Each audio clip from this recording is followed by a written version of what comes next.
Isang mapagpalang araw po sa ating lahat. Magandang araw at magandang gabi. Mega love shoutout po dyan sa mga solid supporters ng EDC, mga silent viewers at mga OFW.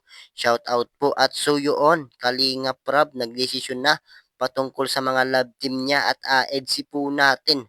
Hanggang dito na nga lang ba at Bianset Edo nalungkot sa desisyon ni Kalinga Prab. So atin nga pong alamin at talakayin ngayong gabi mga kalinga. Pero bago po yan, kung bago ka pa lang sa aking munting YouTube channel, palike, share, and subscribe na rin po at pakipindot na rin po ng notification bell para lagi po kayong updated sa aking video.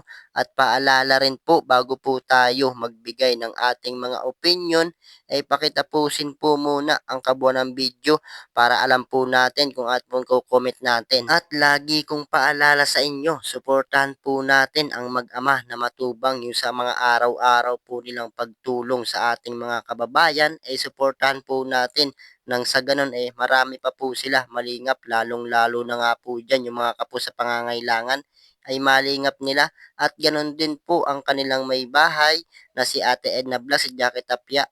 Huwag po sana tayo magsasawang sumuporta mga kalingap. At so yun, Kalingap Rab, nagdesisyon na patungkol sa mga Kalingap Love Team at EDC po natin. Hanggang dito na nga lang ba? At Bianset Edo nalungkot sa desisyon ni Kalingap Rab. So atin nga pong alamin at talakayin. Pero bago po yan, maibang dako po muna tayo mga Kalingap. Pag-usapan po muna natin ang EDC at nakakalungkot nga po at nagkakaproblema nga po sila ngayon.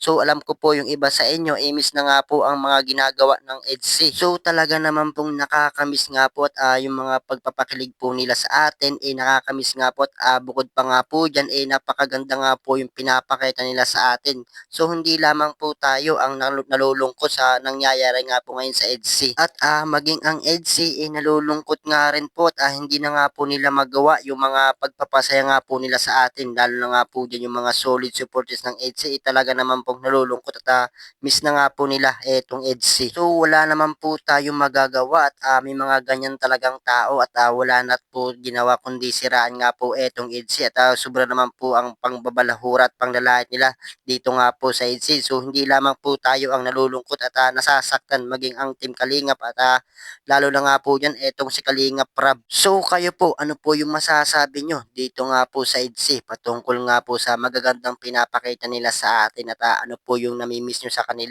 at syempre yung mga pagpapakilig po nila sa atin napakasaya nga po at nakaka-alis nga po ng stress mga kalingap. At so yun, balik na nga po tayo dito sa ating topic ngayong gabi mga kalingap. So Kalingap Rab nagdesisyon na patungkol sa mga Kalingap Love Team niya at EDC po natin. Hanggang dito na nga lang ba? At Bianset Edo nalungkot sa desisyon ni Kalingap Rab. So paano na nga po ang EDC? Tuluyan na nga po bang mawala at hindi na makikita sa vlog? So atin nga pong alamin mga Kalingap. So Kalingap Rab po natin, may pahayag nga po sa mga Kalingap Love Team niya.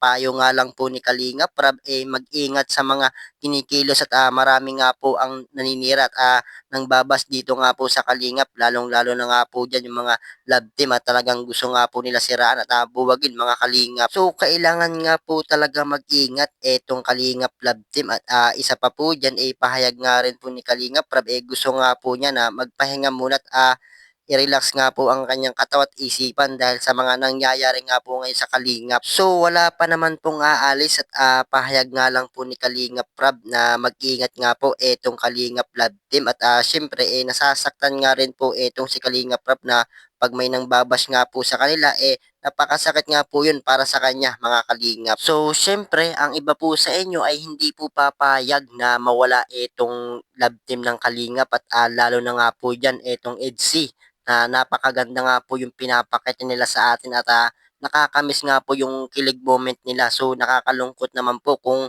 mangyayari yun, di ba? At unang-una nga po dyan na malulungkot itong mga solid viewers at mga solid supporters ng EDC. Bukod pa nga po dyan mga sponsor ng EDC, talagang masakit nga po yun para sa kanila na pag nawala nga po etong love team ng EDC, sila nga po yung talagang number one na sumusuporta dito nga po sa EDC mga kalingap.